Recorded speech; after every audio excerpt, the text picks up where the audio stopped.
contribution to compression. This is gold, isn't it, Abby? Like, is it partly because of their language? Like, characters are a form of compression of information. The correct word is not compression; it's optimization. They found listen to the expert, Diego. You're wrong. Isa, well, these things actually have meanings. Well, specific meaning to these words. They found. You gotta give it up to Diego for not kicking me or modding other people who kick me, you know? And I'm gonna create a new burner account. It's gonna be called Larry David. Because I'm the modern day Larry David. I am the third in line to the Seinfeld throne. This is it. This is the new Curb Your Enthusiasm. This is the new Seinfeld. We found it, Abby. We found it. It's gold, Abby. Gold! Since the beginning. So, this is a regular thing that happens. Exactly, Throbbin. That 50,000 number Doesn't mean we're participating. It means we're recording. It means we're making a movie, a film, a TV series, something. We're creating, well, these people are, we're meditating while they are pontificating. So they found it. Use this as your meditation, Throbbin. So you can train maybe with fewer GPUs. Make them your meditation. Don't get angry. Don't cast opinions about them being garbage. Just use them as your meditational technique, your tool. You can do it, Throbbin. Don't get angry, because you will get angry. Cindy Gold. I know Cindy. But yeah, make the introduction again. Oh, yeah. Same shit. I know. It's all good. But utilize this, Throbbin. Don't get angry. Be at peace. Be still, Throbbin. And we'll wrap this up with some wisdom reading. Something that all of these people need desperately in their lives. And, will China lead some of those advances? Probably. Will America do some of them? Probably. I mean, it's a global effort where everyone is learning from everybody else, especially when they publish the details. Thanks for your expertise. It's not as transformational of a milestone as the press is making it out to be. But then you're saying that the market is wrong. Well, I mean, the market goes up, the market goes down. People want to read into this. They want to apply their narrative. They want to apply this. No, let's use his narrative, which is completely irrelevant. Political struggle narrative. But that sells newspapers. That's not like that realistic. Yeah, it's all a hoax. Yesterday, Nvidia didn't crash, Diego. Stop reading the media. Stop trying to make sense of something that actually makes sense. Nvidia is up many times in it's come down a tad. It's a buying opportunity, probably. No, it's just a market correction, right? Nvidia is still a valuable company, but the market believed Nvidia was necessary in like a very big way for the next wave. So that correct. And he changed completely course. And now I like it much better. There is something I would recommend to this room is to take Mike as financial advice and actually listen to the expert and put your money where his mouth is. Well, I can tell you a much better stock pick that's coming out because Nvidia has already had its run up. My mic is financial advice. I just want to make this. Well, you're allowed to. It's perfectly legal to give opinions on stocks. How much money have you made on... Okay, wait. How much money have you made on stocks, like last year? All of the monies. I've done quite well. I mean, the market has gone up and up and up for the past, 5 years. That is the word. But not better than the rate of inflation. Up and up and up and up. I personally do index investing. I rarely buy individual issues. That makes sense. But I do look for specific ones that are really good. And there's one coming out soon called Cerebras Systems.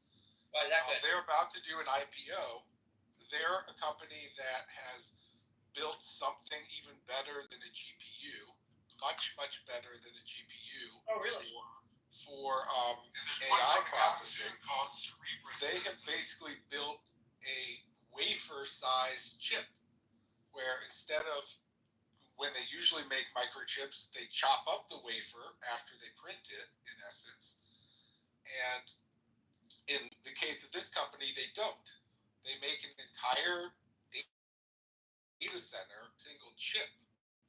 And it is, in fact, 50 times faster than GPUs. And it's out now. They're actually on their third revision, but they're about to go public. What's the market say about them? Well, they're not public yet. Because they have a large external investor. One of their biggest investors is in Asia somewhere. They have to go through this foreign, asset review board or whatever. But they're going public very shortly. I think this is a stock that has every potential to 10x within 5 years, and is almost guaranteed to be acquired by somebody at some point. Foreign language. But their product is excellent. They're the best thing in the market. One coming out soon called hardware.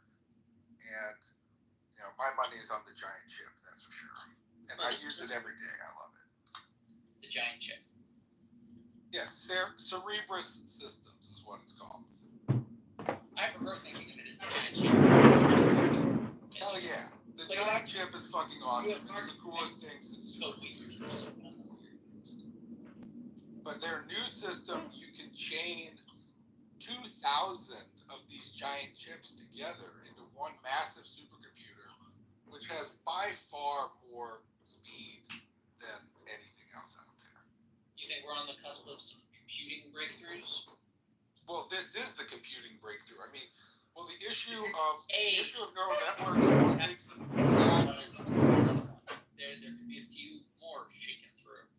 Well, I mean, the problem with computers is like the a ladder. memory hierarchy. It's the technology. You familiar with the memory hierarchy? How do you mean?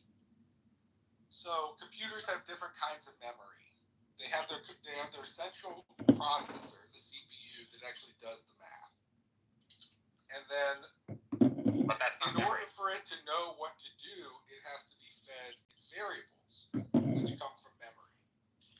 And the farther you get from the CPU, the longer it takes, the longer the CPU has to wait for memory to arrive. So there's a hierarchy of memory. Every CPU has a little bit of memory that's known as the cache. And then there's further out, it's RAM memory, hard disks, etc. Each level getting slower and slower.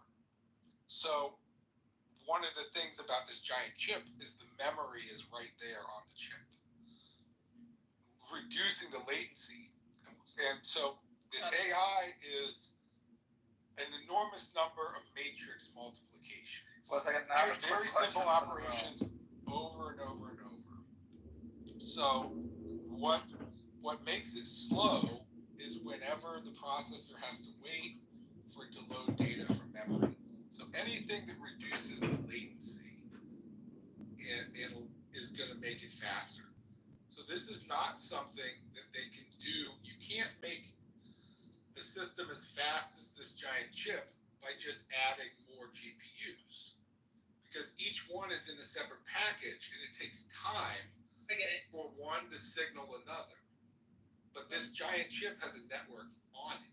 It's a good lateral solution. It's a simple physics solution to engineering problem. Right. There's simply no other way to do it. Wait, where did Issa go? I don't know. So I have a quick Because question. the computations are dependent on each other. But so how did DeepSeek get Wait, so give me a much moment. faster? I'm asking about the Diego question. Diego, is this an example of narcissism? Yes. What? A little bit. What's the narcissism? Like the wafer thinking. It could be the biggest chip. That's narcissistic. Well, Big they chip. shipped it. It's not just a feeling. They're on their third version. That's what it's called. It generates outputs. Yesterday I was getting 3,000 tokens per second. So instead of sitting there waiting for it to think, you type in your question, you hit enter, you instantly get the answer. You instantly get your program. Right. It's clearly the way everything is going to go, I promise you. I've been doing computers my entire life. I wouldn't say clearly because there are some drawbacks to the design, but I agree with you. It sounds like a step forward. No, it's one of those things where once users get a taste of a 50x performance Right. increase, everything else becomes pokey. I Once agree the with software is on par, I think then that they'll switch. the solution they drove upon, physically tighter, could interfere with the ability to advance, right? When you have everything laid out on a board, it's easy to just mix and match. Well, I mean, every computer is the same, right? It's all binary math. So it's just a question of which one's faster. But so how did DeepSeek get faster? Well, basically, they went very carefully through the training algorithm and they found more steps that were independent. They redesigned the algorithm so that there's less dependencies. That way they can run more in parallel. So there's basically just less time that their CPUs are doing nothing. Which is most of the time the CPU is doing nothing. Because its calculations happen really, really, really fast, but memory is quite slow. That's the issue. So it sits there, 900 out of 900 out of 1,000 time slots. It does its processing in 50 time slots, and then waits, 500 times that amount of time for the next bit of data. So squeezing more data into the chips, feeding it faster is the way to make everything go faster. When I was 10 years ago, I thought that the best way to solve a math equation would be to use an application-specific integrated circuit. And today, I want to solve those math equations with a GPU. Because I'm interested in making money with Bitcoin. Well, so Bitcoin does an algorithm known as, I think Bitcoin is MD5 or something. Either MD5 or SHA-1, I'd have to take a look. But yeah, I mean, it's just, it is a sequence of simple operations, addition, multiplication. But the answers are dependent on the previous inputs. So it can't be done in parallel. You can't make it faster. You simply have to just iterate through each computation. Yeah. But do you remember that there was, we've had AI and Bitcoin competing for NVIDIA chip processing power, and suddenly NVIDIA is being dropped as a processor for AI. I mean, obviously it's not being dropped completely, but I'm just saying it's dropping relatively. And that computing power will quickly get seized up by Bitcoiners. So I think NVIDIA should be fine, but that's a good thing for Bitcoin because it means fees will go down. But I don't think it's quite right. I mean, Bitcoin needs actually even more specialized chips. So they usually build them on what is known as ASICs and things where they can be customized exactly to what Bitcoin needs. But that's what I was saying. GPUs are now overtaking ASICs for mining in Bitcoin. That was my point. Yeah, well, I don't follow it too closely. I mean, I'm not that big on Bitcoin, honestly. How much will it have to go to? 500,000 before maybe you change your mind on that?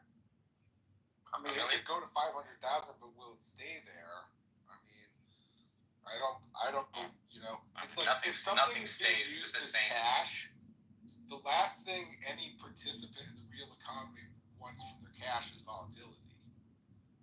Volatility. Oh yeah, well that's a difference. For actually that's using cash. So what's the third way humans create wealth? That's right. There's not some money and future Bitcoin where everybody switches to Bitcoin. I mean, it's just agree. it's just a casino. It's a casino. Well, let's not trash the most amazing technology in the last 100 years. It's not that. It's the most amazing Ponzi scheme in the last 100 years. I mean, most people lose money on Bitcoin. I mean, think about it. For one person to make money on Bitcoin, somebody else has to lose money. I'm talking about real money, dollar money, because it doesn't produce any value. It just transfers value. My Ferrari says otherwise.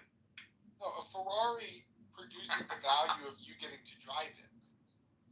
But then it could also go up in value if you buy a year or make that's like sought after, like supply and demand. Like my friend drives Toyotas, and that like they go up in value somehow, like the FJ Cruisers and like certain colors and stuff like that. There's a secondary market, but the secondary market is premised on a primary market, where the value is consumed in the primary market. Let me ask you exactly. Bitcoin does not have a primary market; it is only a secondary market. What is the rule that the longer something has been, the more likely it will continue to be? It's called the Lindy effect. The Lindy effect. Okay, so if right now, after 15 years, it is the best performing asset of all time, year after year, at what point would you say, okay, well, the Lindy effect says that if it is the best performing asset of all time, it will continue to be the best performing asset of all time, and maybe I should first of all, that's invest in the protocol. What could you think about that's similar to Bitcoin from before that you could compare it to in the past? Like, what could you, is there a commodity like diamonds or gold or something that you could like compare it to? I mean, that doesn't actually make sense because the individual returns on the average person will lose money on Bitcoin. So it doesn't perform well for the average person. It's not like, say, if they hold it for 1 year, the average person makes money. But like, wasn't the point of it was just to like use it you have to as a currency? and then sell. Like the point of it was to use as a currency to like buy stuff that people can't like track or whatever. I don't know if that's what it was. I mean, there's a difference between what the technology is and what people have envisioned it could be, and they've marketed it in that way. They call it digital gold, or they call it, digital cash, and I don't agree with those things. But if you hold it for 1 year, the average return is 150%. Well, it just depends on when you hold. I mean, Bitcoin has had massive crashes. For years and years. Have them again. For like 5 years at a time, it would stay at a certain amount, or it would crash and go down like from 30 to 15, or from wherever it would be. But as a whole, Bitcoin loses money. And let me explain. Okay? Say there is that for whatever reason, there can only be 10 people who trade Bitcoin. And they only have $100 apiece. So the maximum anyone could pay into Bitcoin would be $1,000. The only problem is there's somebody else sitting at the table. Bitcoin allows them to rearrange who has that $1,000 as the Bitcoin price goes up and down. And people buy and sell. The problem is there's somebody else at the table. The power company is that in order to exchange Bitcoin, you have to use a whole lot of CPU time, which then means your power bill is really high. And that $1,000, today $10 of it goes to the power company. Tomorrow another $10. That $1,000 that everyone trading Bitcoin is exchanging with each other is decreasing constantly. So Bitcoin as a whole loses value. Okay? Now, so this goes back to the theory now I of think money. you're biting more than you can chew. No. This is a fact about Bitcoin. Okay? So why do people use money in the first place? So does Bitcoin have value as a currency? That's another question. So, well, why did people create currency to begin with? Well, currency was an alternative to the barter system, right? So it's like when people want to trade something, one person produces one product, another person produces another product. They both benefit more if they can trade with each other. But it's inefficient if you have to compare the relative value of specific products. That's why they created currency, where you can have prices. The prices can estimate the relative values. So can Bitcoin do that? Could you run an economy on Bitcoin? Yes, you could. But there's only one problem. We already have a currency. a currency that the whole economy already runs on. That loses value over time, right? Well, no, it actually gains value over time. Because Really? people's incomes go up as productivity goes up. No, but if I hold $100 starting in 1990 and I want to buy a hamburger, This is like bad take after bad take after bad take after bad take after bad take. Right, and there's a lot of reasons. Mike is closer to the truth than some, but then he falls off the edge. And Diego's way the fuck off the edge, and Princessia's way. Danny's really far gone. That girl's really in trouble. She really needs to read a book. She's got like, I hate to say it, but she's very low IQ. I mean, she needs to like. I asked her yesterday, I was like, "Did you go to college?" She was like, "I started, but I didn't finish." She really needs to take. What's an investment? That comes from? It comes from what's known as Interest rates. productivity. No, but what finances the interest rates? It's productivity. So productivity is when the price of a finished good exceeds the price of its inputs. Fuck. That's why we make things. Like say, take farming, right? You buy your seeds, you buy your fertilizer, it rains, the sun shines, your plants grow, you pick them. And now, if you want to stay in business as a farmer, you sell your produce for excess of the price of what the seeds and the fertilizer cost. Okay, but you have to understand, why are you capable of selling it at excess and not at cost? That's because there is a disparity between people's desires. He's a self-taught economist, ladies and gentlemen. Satisfy those desires. Well, no, it's also because when the plants grew, that produced real value. The inputs were actually fundamentally transformed into something more valuable. I understand, but as a person who is competing with you in that same industry, if I can undercut you by a penny and my product is the same, I will take your business, right? Right. Yeah. So everybody's competing to bring the disparity between the cost of producing the good and what people are willing to pay for it. They want to have that meet. Right. Or So as an economist would say, it's being in equilibrium. An economist? An economist will tell you that? Wow. Economics. This is an identity of economics.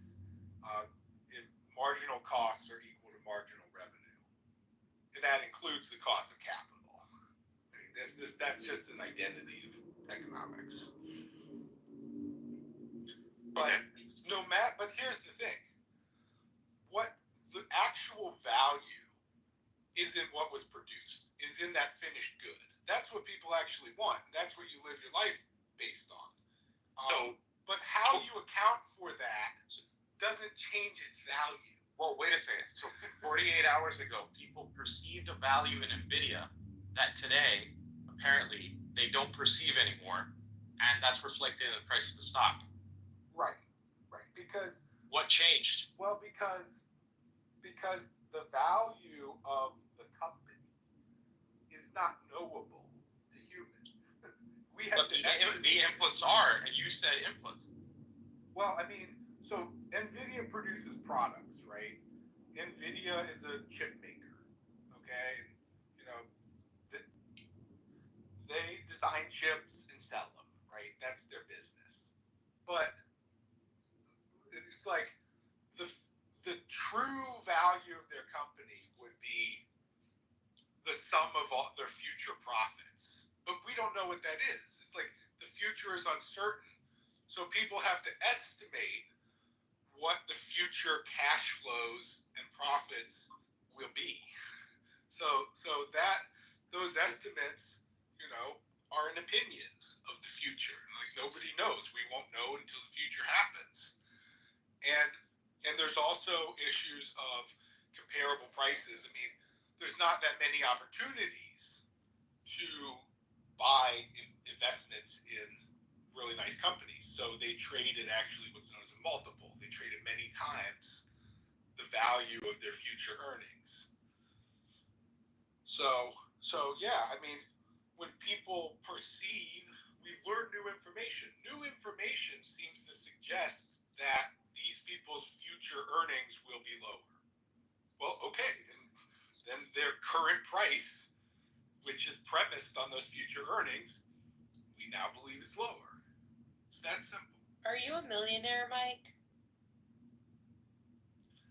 I mean, I don't like to get too personal. Like, I'm a millionaire on paper. If you added up the value of my businesses, like, do I have $1 million cash? No.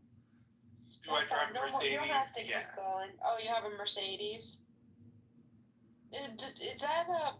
Do you take a loss on that? I mean, I just pay I run nice, profitable businesses, and I just pay the lease every month. It's not a loss, it's a gain to me. I love it.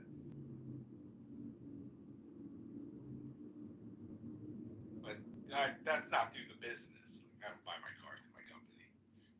How do you feel about Tupac when he died? The group smoked his ashes in a blunt.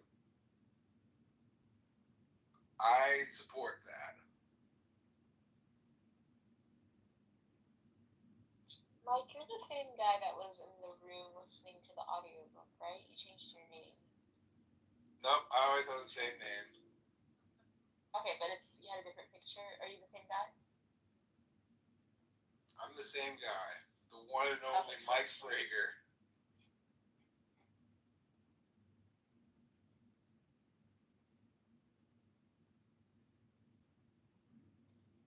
By the way, you can't just do that. I mean, Adrian's recording.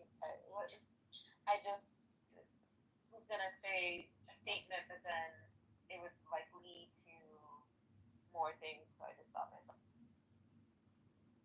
So Adrian was recording me live yesterday, and someone I know was actually like standing up for me. Oh, nice. Yeah. That was very nice of that person, you know? That's awesome. That's good. So, Danny, you were talking about Bitcoin. Are you familiar? Do you know more than I know nothing about Bitcoin. Well, so I can't even assess. About he made an example before about like the 10 and then the people and you're dividing it and moving it around, but like then you also have like miners, like people mining it. He said something about the electric company. I don't know if that's what he meant or if that's different. Yeah, well, I mean, so miners are doing computations that allow Bitcoin to be transferred among the different people.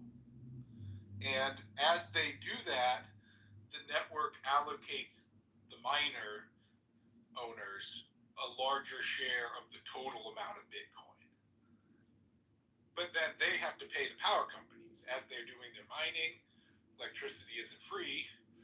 Oh, they it's pay so expensive. some of their profits. They get Bitcoin, they sell it to somebody, then they pay the power company. Did you see the school where some genius rigged like a school to like mine a lot of Bitcoin, and they were taking the money, like, but the electricity was going through like the school?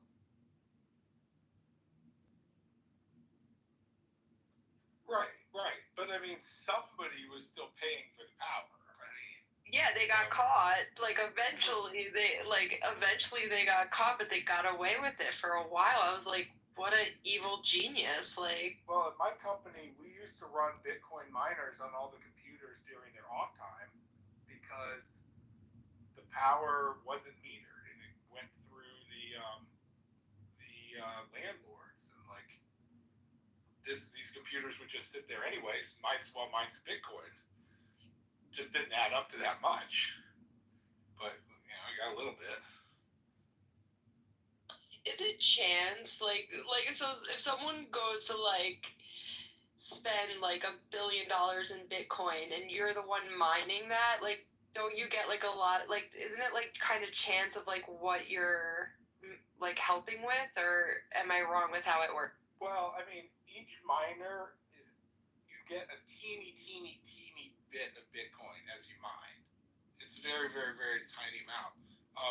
Something like 95 or more percent of Bitcoin has already been mined. So there's only a very, very, very tiny fraction left. But there has to be some kind of equilibrium. If Bitcoin the price wasn't high enough for miners to profit, then the network will actually make it easier to mine. It has feedback processes in there, so that it keeps the network at an equilibrium. But the real question is well, why do people even care about Bitcoin? They only care about Bitcoin because the price has so far made new highs. And that was the question earlier. Well, what if it just keeps making new highs forever? Well, for that to happen, you would need a world with an infinite number of people and an infinite amount of money. And that's just not the case. There's only a fixed number of people in the world. It grows very slowly. They only have so much money that they're ever likely to spend on Bitcoin.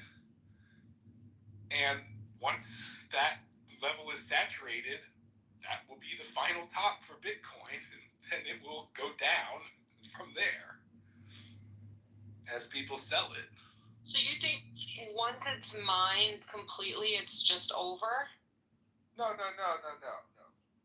Once the speculative bubble reaches its top, once there's no more suckers willing to believe that Bitcoin will go higher.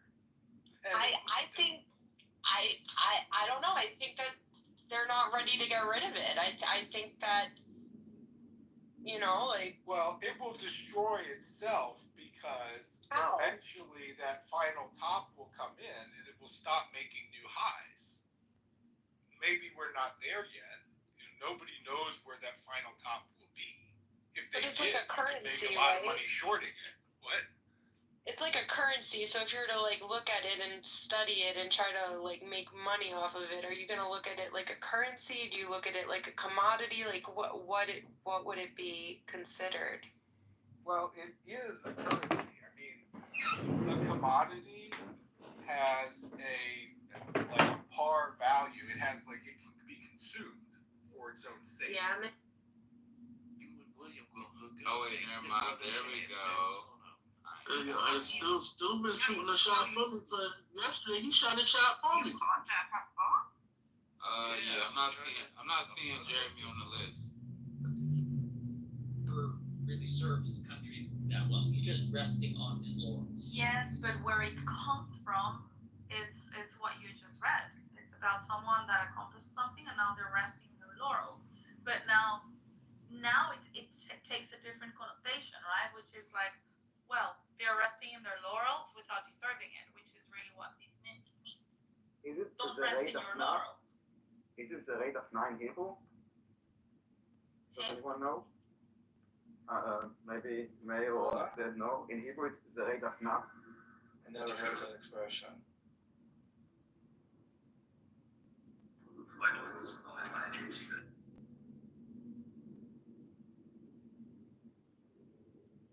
Norm, welcome to Oh My God. I just heard a new expression today, Daniel.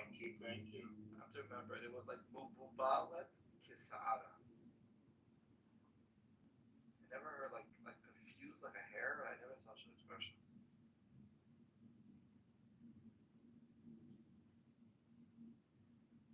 Are you there, Daniel? Yeah, I'm saying there's la loi called the ad of not to rest on definitely leaves, but I will Google it soon. I'm walking now. What's the expression Mubal Kisara? Like floating in the wind? Levulbal Kisara? Yeah. I've never heard of this. Okay, let me read it exactly.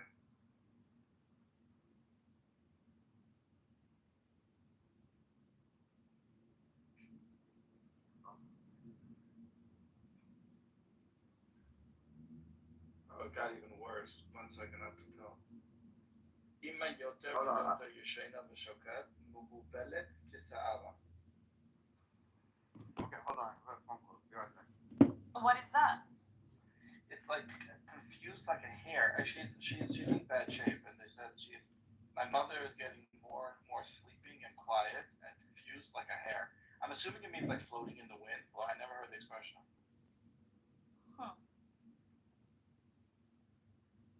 But now it just got worse. I got another message that she's like completely non-responsive.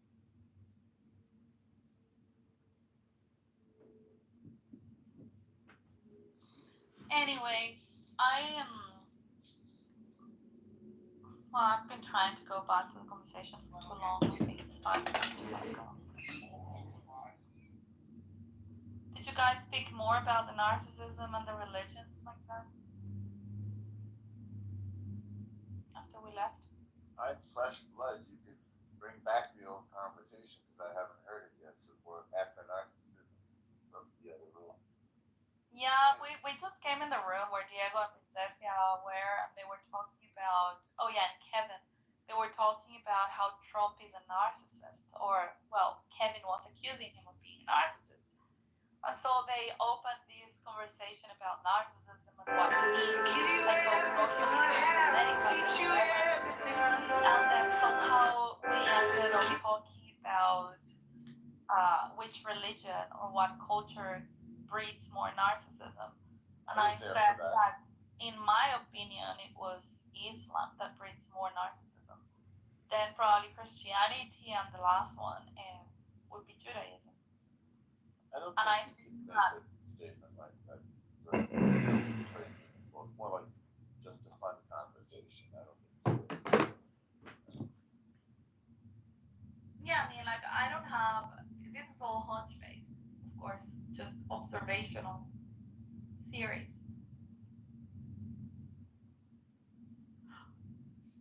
Yeah.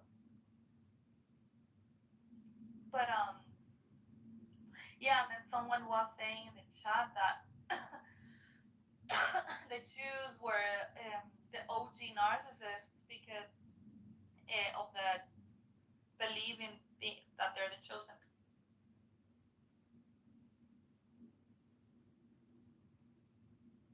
Every population thinks they're special. That's one of their survival beliefs. The Chinese think that they have a special energy called qi, which is what the name Chinese comes from. The Japanese, I'm sure you recall, thought that they were the superior Asian race. But it's not even that. She was completely Nora. She was so off the mark. All what I said was, were you in the room, Mark? Partially.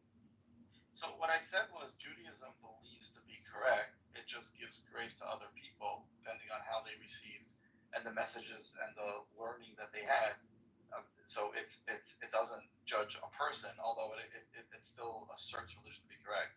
So she went off on that and how narcissistic it is compared to the other Abrahamic faiths, which was completely insane, like everyone pointed out to her, because every Abrahamic thinks it's the correct religion.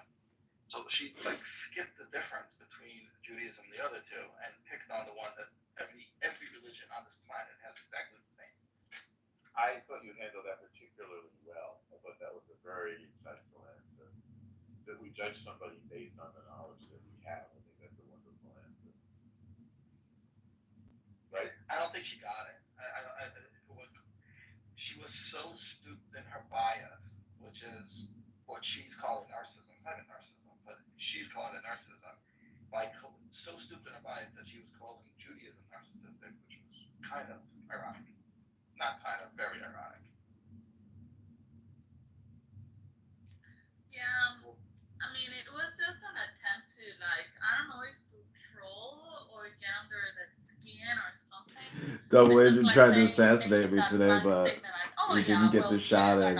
It's so funny. I built up enough goodwill with some of these people that Double Agent doesn't have the equivalent or superior goodwill. She's not shallow. I could do that sincere. Her thoughts have never left, to be honest. You know she's gonna try to. I guarantee you she's gonna find this recording and listen to this analysis of her. Hello, Samson. What's up, man? What's happening, brother? Chilling hard. What? Chilling hard. Oh, chilling hard.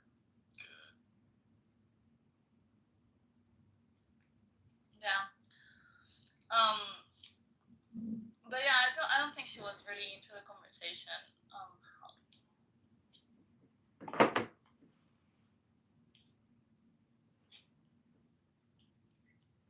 Anyway, I would like to ask you. Mike always destroys the rooms. I don't know what the hell is going on with him. I was very tolerant of him before. Is that his name? Adrian? Mike? Mike. Mike, sorry. No, she's not talking about Adrian. She's talking about Mike Fraker. No, Adrian was just in the audience. Mike Franklin.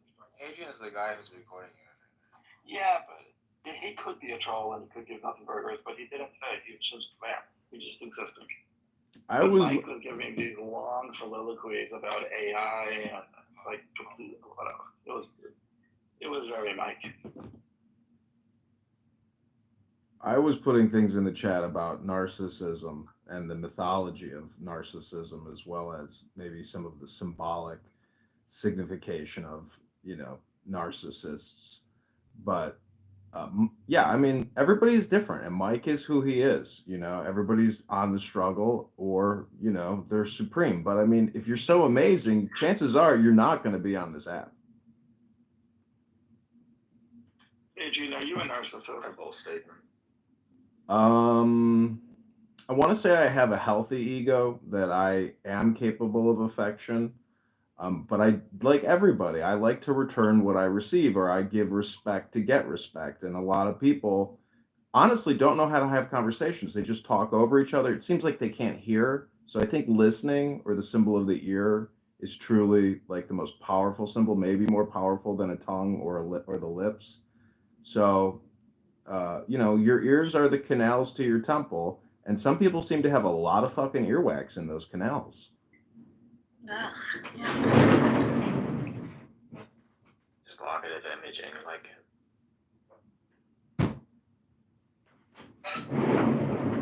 I never found earwax disgusting. I always found it rather charming.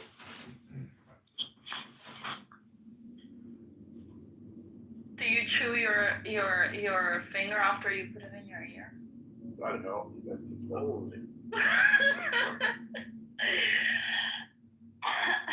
I don't know, since he doesn't find it disgusting. I was just wondering. No, it goes on Q-tips, and then I throw them away. But I feel like a little bit relieved after I take it out.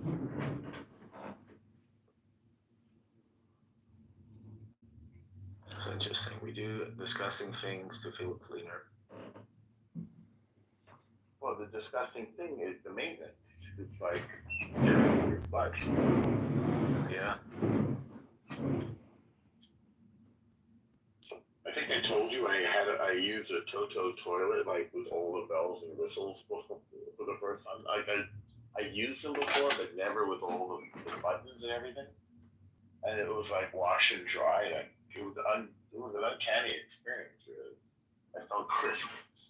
Yeah, I want to say something about narcissists. You could look at Jesus, Muhammad, Moses, Noah. You could look at any prophet, patriarch, or holy man and say that guy's a fucking narcissist, because they are essentially doing mania, and I've heard McZad say, I have a God complex. I don't have a God complex. I'm interested in studying psychology, mania, neurotic behaviors, narcissism.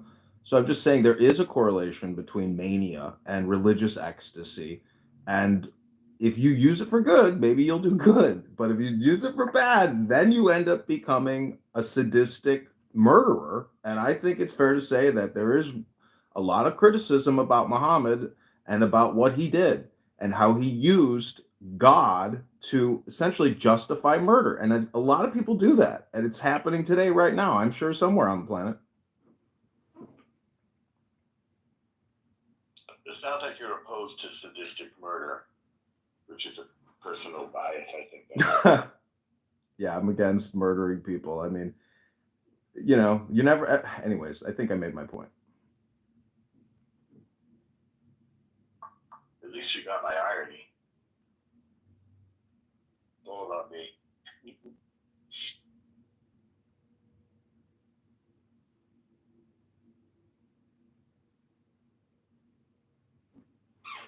The whole thing with C.G. Jung in psychology is the Yetzer Hara, the Yetzer Tov, and incorporating the Yetzer Hara and eliminating it or extinguishing it by returning to wisdom. So if you read Dhammapada, a Buddhist book, or you read the Bhagavad Gita, a Hindu book, or you read the New Testament or the Old Testament or whatever, if you return to that wisdom, it should help essentially shrink the ego. Adrian, have you ever heard the Talmudic story of how the rabbis did not destroy the Yetzer Hara? No, I haven't read it. Okay, so this is a cool story. This is a weird story. This is also, according to the Talmud, the reason we don't have prophecy. Okay? So at some point, the rabbis decided through their mystical rabbinic ability to slaughter the Yetzer Hara. Right? So they killed the Yetzer Hara for avodah zarah, idolatry. So people no longer care at all about bowing down to fake gods, right? That was considered like a success. But then they went one step further. They tried to destroy all desire for lust. And then the people stopped having relations with each other and weren't procreating. So they didn't kill that one. They let that one live. But the reason there's no prophecy is because when they killed the Yetzer Hara for idolatry, it killed man's desire to seek out God, and thus no more prophecy. Except there's always an except. The exception is children and crazy people. They still get nevuah. It's interesting. So I mean, the Tao symbol, the yin and yang, like El Normo said, the chi. With regards to the Yetzer Hara, Yetzer Tov, Daniel in the chat said, there's good people, there's bad people. So I do think there are good Muslims. I do think there are good Christians. There are good Jews, but there's also bad people. So the concept of evil in the world is really the action component. How do we, act towards each other, or what decisions are we making? And are we conscious, or what they call mindful or aware of good and evil? And it is partly aesthetic, I would say, to a certain extent, but it's inherent in the system. You cannot remove the Yetzer Hara.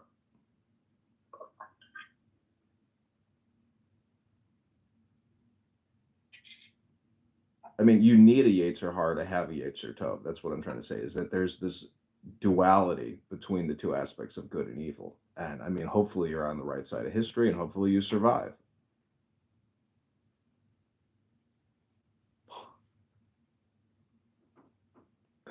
I'm just saying, on October 7th, they were not using critical thinking skills. Those were not the good guys.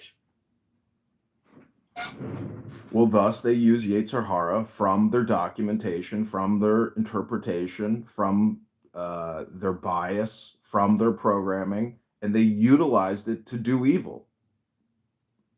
There seems to be a level of barbarity in this population, Adrian, that is excessively evil.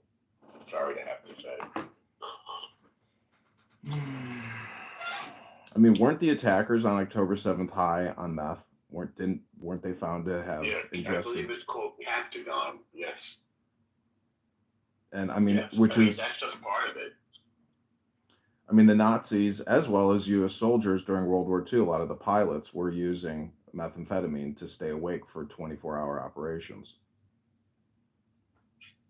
I'm not saying that that's connected to evil per se. I'm just saying that a stimulant used in the acts of barbarity seem historically to be, significant.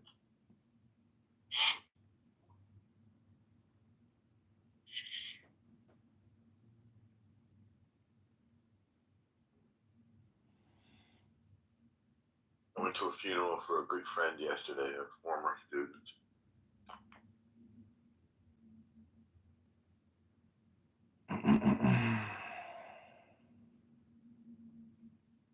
So Mixed, how do Hasidic people rationalize premature death through the concept of souls?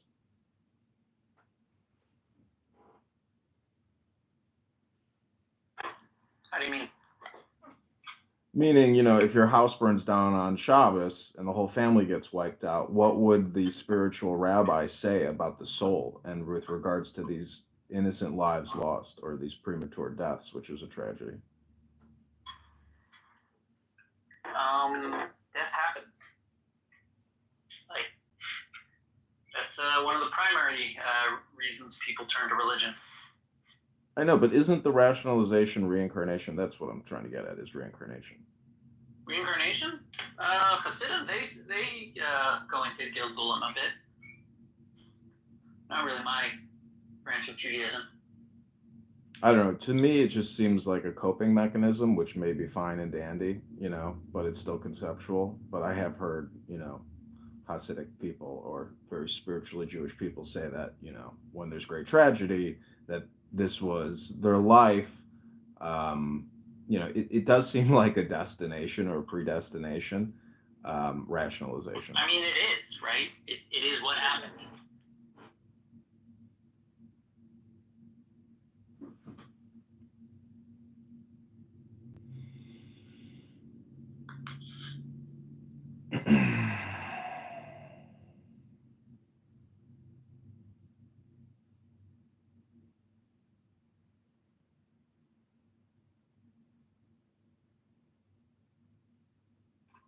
Are you afraid of you?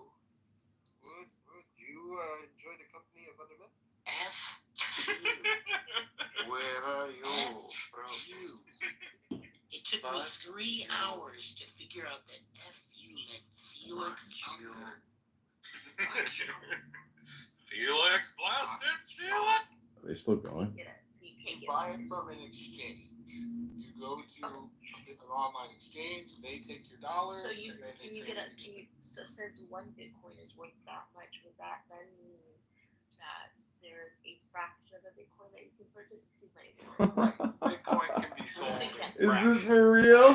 Many digits of fractions, like 9 digits or something. Okay, so now I'm starting to wrap. I'm like a math person, so I'm trying to visualize this in my mind, and so.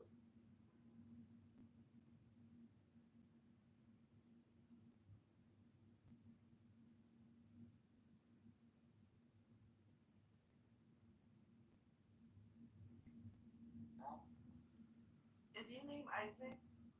Yes, sir. You May I say something? If I have a chance. Go ahead, Marty. Hi, I'm Martin. Nice to meet you guys. Happy anniversary, my lady. Thank you. He invited me to this room. Brian is such a charmer.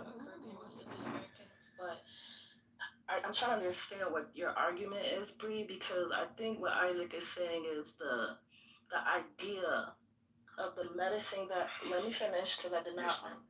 Most people think a great God is gonna come from the sky and take away everything. He kicked me real quick. Get out of my room. No, I'm so sorry, Hasidi. He was asking about. I'm not going to tolerate having people that support the killing of Sheikh Hassan Nasrallah Mafia, and I'm not going to support, 1 second Olivia, and I'm not going to support anyone that's against the Hezbollah. I don't give a fuck about their opinion. They can shove their opinion up their ass. Yeah, maybe you can kick Carmen also because she doesn't support it. No, but she wasn't rude. She doesn't support it. She doesn't care about it.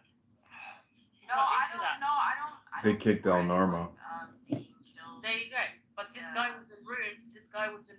Full talking, backing the IDF, a proper Zionist. Yeah. No, the other room. He was asking, what would we name Gaza next time, guys?